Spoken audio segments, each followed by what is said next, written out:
twabashuje nanone muri kamera za Retro TV Show twongera kubashimira ubwitange mukoresha mukora subscribe. Ntabwo twareka kubashimira kuko mudahari ntabwo twabona abo tuganiriza, mudahari ntabwo twabona abo dususurutsa.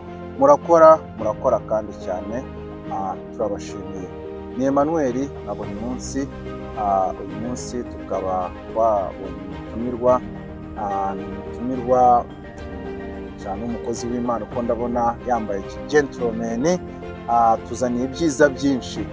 Ndakomeza rero mbashishikariza gukora subscribe, share, comment and like kugira ngo tujye dukomeza dusangire ibyiza byinshi na cyane muri ino minsi.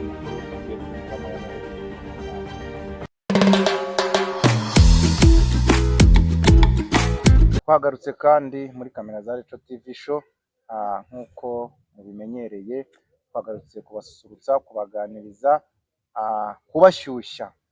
Dufite umutumirwa muri kamera za Retro TV Show. Umutumirwa wacu rwose ndabona ari umusore w'ibigango, ndabona ari umujeni, kugira ngo reka tumwakire, ndeke kumutaka, ndeke kumuvuga atarivuga. Nawe ngira ngo ni umuntu urengeje imyaka 10-15 arashobora kwivuga. Turakwakiriye mu izina rya Yesu. Amen. Murakoze cyane. Amazina yawe n'ayahe? Murakoze cyane. Amazina yanjye yitwa Jean Paul Savyimana. Ni umusore nk'uko wabivuze, ntabwo ndashinga urugo rwanje. Nkaba ndi umuntu akunda Imana cyane, umusore yashikamye ariko arondera Imana mwa kino gihe. Murakoze. Ni byiza cyane, byiza cyane Jean Paul.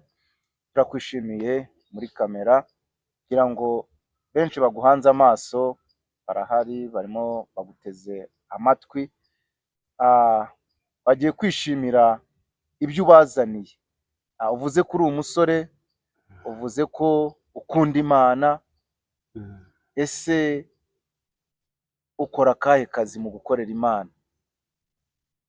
Akazi nkora ndi umuvugabutumwa, uko Imana ishatse kunkoresha niko nkora. Ndi umuvugabutumwa, mvuga ubutumwa hirya no hino, na Kivara, Mbarara, Kampala, aho Imana indongoye kujya gukorera niho ngenda, kandi canke iyo bampamagaye kujya gukorera Imana ndagenda ntiriwe ndahiga imanga. Murakoze.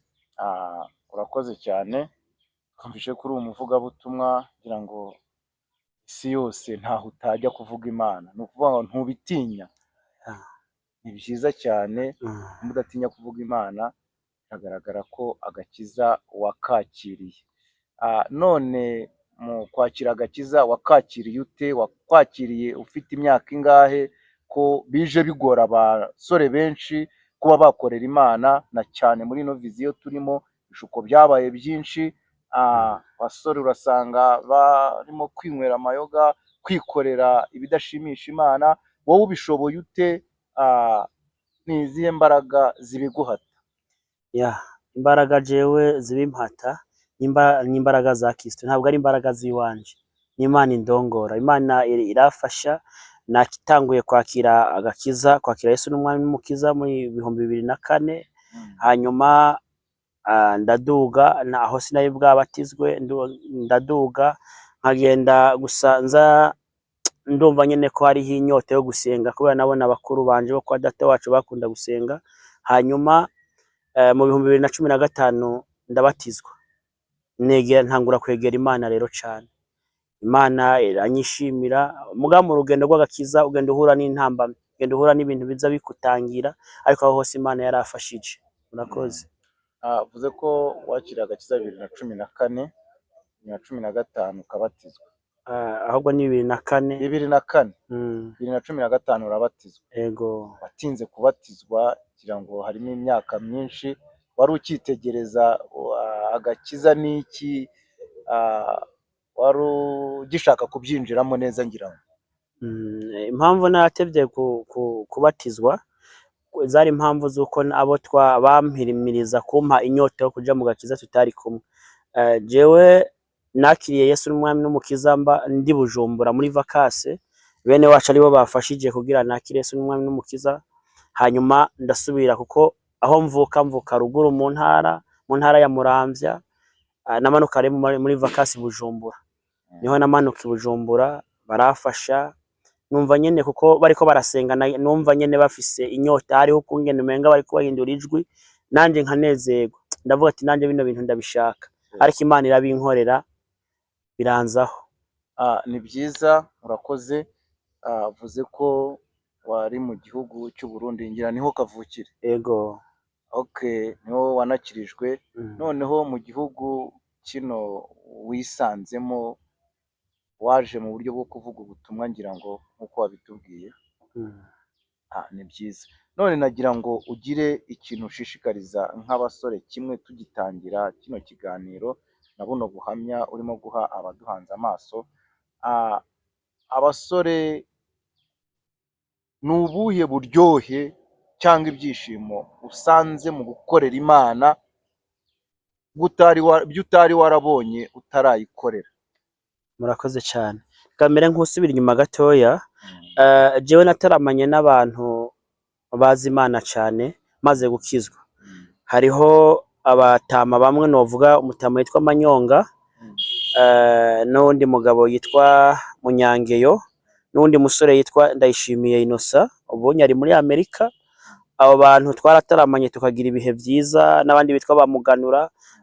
Mbona kwegera Imana ko ari umusaruro, n'abandi bitwa ba Mariko, n'abantu benshi twagiye dutaramana, abapasteri bamenye Imana cyane, n'abandi yitwa Mbogo y'Ishamba na Serugo. Impamvu rero natamye nkashaka Imana cyane, nagiye mbona yuko Imana uyisavye igukorera ico wayisavye.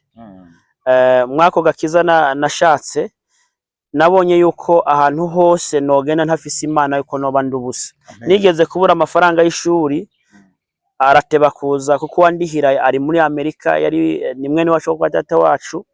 Atevye kundira amahera y'ishuri, dusengana nabo bagabo Mbogo y'Ishamba n'uwitwa Serugo, barasengera mu gatondo, barambwira ngo ejo amafaranga azoba yabonetse, ngo niko Imana ivuze. Numva ngo niko Imana ivuze, sinebwamenye uvugishwa, sinebwamenye ko Imana ikoresha umuntu.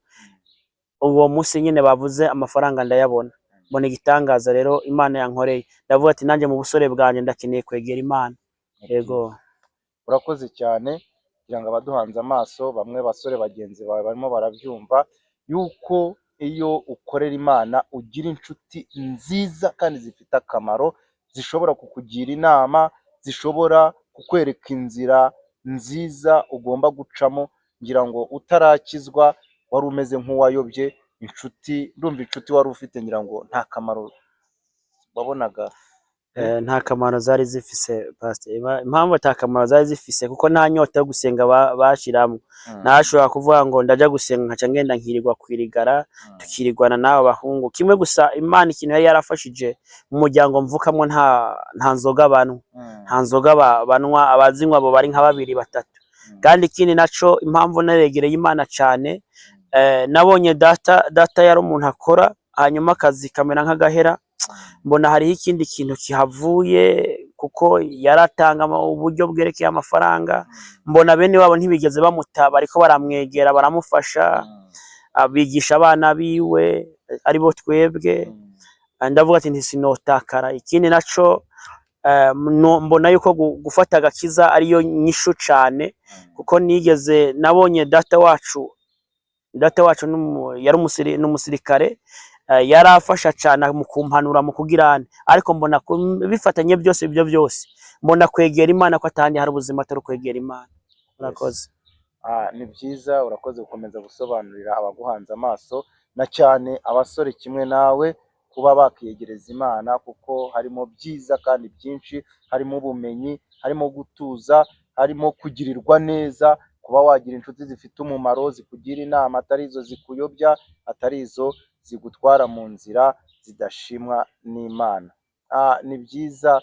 None mu gukorera Imana, nta bigeragezo uhuriramo nabyo, kugira abaguhanze amaso n'ubundi bazaze bazi ko iyo nzira uko imeze, nta bigeragezo waba uhuriramo nabyo? Ese nimba uhuramo nabyo, ubivamo kubera Imana, cyangwa hari uburyo bikwica nabi ukumva ugize gutekereza kuba wareka iby'Imana? Pastor urakoze cyane. Inzira y'agakiza ni ikintu ushitsemwo ubonamwo amahoro cyangwa ugahura n'ibindi atari amahoro. Mu gakiza harimo intambara nyinshi, uhura n'intambara nabo muba muriko murakorana umurimo w'Imana baraza bakakubera ikigeragezo. Ibyo birabaho cyane kandi nawe uri umukozi w'Imana usanzwe ubizi, urabizi hirya no hino, naho mbaye urahazi, aho nkorera ivugabutumwa kesha aho duhura urabizi. Rero mu rugendo rw'agakiza nta muntu nobwira ngo araje ngo asange ibintu vyera, ariko kimwe gusa ugikizwa hari ikintu Imana ivuga ngo ndaguhereje amata ukanwa amata ukanezerwa, ariko mu yindi misi nayo ikaguhereza inyama, mu yindi misi nayo ikaguhereza amagufa. Ya magufa rero utanguye guhekenya ya magufa uba winjiye mu nzira nziza y'agakiza. Imana ibiri kwiraraba yuko wa muntu ariko arashaka Imana koko. Nagiye mpura n'ibigeragezo byinshi cyane, bimwe binduhisha ariko sinigeze nta Imana. Ego murakoze. Ni byiza cyane gukomeza gushishikariza abantu gukunda Imana, na cyane abasore bino viziyo ndetse n'abatari abasore bataramenya uburyo bagomba gukunda Imana. None ngira ngo navuga ngo mbona ukunzwe cyane kuko si ubwa mbere nkubonye, njya nkubona n'ubundi ugenda ubwiriza ubutumwa, nkabona abantu bose murasabana baragushishikariye. None urwo rukundo mbona abantu bagukunda ni ukubera Imana? Ego cyane, nanjye si jewe, si urukundo jewe fise jeje nyine, n'urukundo Imana yashizemwo. Ikintu ca mbere nko gukorera Imana, nta muntu yampamagara ngo dusengane ngo ngire ibintu bijya bagira by'amacakubiri ngo nje hariya mu bintu vy'Imana. Oya, ikindi naco kigira kabiri ariho impano Imana yampaye. Ubushize urazi ko ariho umwana wigeze kuzana ari kumwe n'umudamu umwe, muramubwira ngo baze ndabasengere. Umwana yaraje kuga nk'imbwa, ariko Imana irashoboza ndamusengera amera neza. Hari umudamu yari afise inda ikwije imyaka 13 ndahantu bita Fort Porter inyuma ya Kampala. Naramukojejeho ibiganza, Imana ikora igitangaza, iriyekana nk'Imana, uwo mudamu agenda kuvyara. Nukuvuga yuko ari ibintu nyene Imana igenda inkoresha. Nanje sinanzi kwizo mpano nari ndazifise mu busore bwanje, ariko kugira ubane n'ibyo bintu byose harimo ikintu kimutegezwa kwirinda. Uririnda ubusambanyi, uririnda kugira mu ngeso mbi, uririnda gukora ikintu kitajanye n'Imana. Ivyo bintu rero uhejeje kuvyirinda, Imana iraza ikakwishimira. Urukundo ufise no kuvuga ruta ni ikintu Imana nico babona kiri muri jewe, nico bambonyemo, barambonyemwo Imana, nuko novuga. Ego murakoze. Ni byiza cyane muje gutubwira uburyo Imana igukoresha bitewe n'imyitwarire. Ni ukuvuga ngo umusore cyangwa undi wese uguhanze amaso akimara kwakira agakiza agomba kugira uburyo abyitwaramo kugira ngo Imana igire uburyo imwegera, itangire no kumukoresha nk'uko tubwiye, uburyo usengera abantu bagakira, usengera abafite amada wenda yarengeranye cyangwa baziritse bakabohorwa bakaba babyara neza. Ni ukuvuga ngo umusore uguhanze amaso cyangwa undi wese wahabwa karibu mu byo gukorera Imana, ni ukuvuga ngo agomba kwirinda cyane, akirinda ubwo busambanyi, ubufere, mbega agakizwa by'ukuri bivuye ku mutima nta kubeshya. Ni ukuvuga ngo uje kwakira agakiza, uje kumenya Imana agomba gutinya icyaha n'igisa nacyo kugira ngo Imana ibashe kumukoresha nk'uko igukoresha. Nagira ngo ugire icyo wizeza abo bubwiye kwakira agakiza cyangwa abo buhaye ubuhamya. Ni iki gikomeye witeguye ko Imana izaguhemba, cyangwa nabo baramutse bakoreye Imana cyo yazabahemba nyuma y'ubu buzima? Urakoze cyane Pastor. Norangiza ndababwira yuko imisore, inkumi, abantu bakiri batoya cyane bose n'abantu bose bo kwakira agakiza bizobafasha cyane mu buzima bwabo, bizotuma bagera ahantu habereye.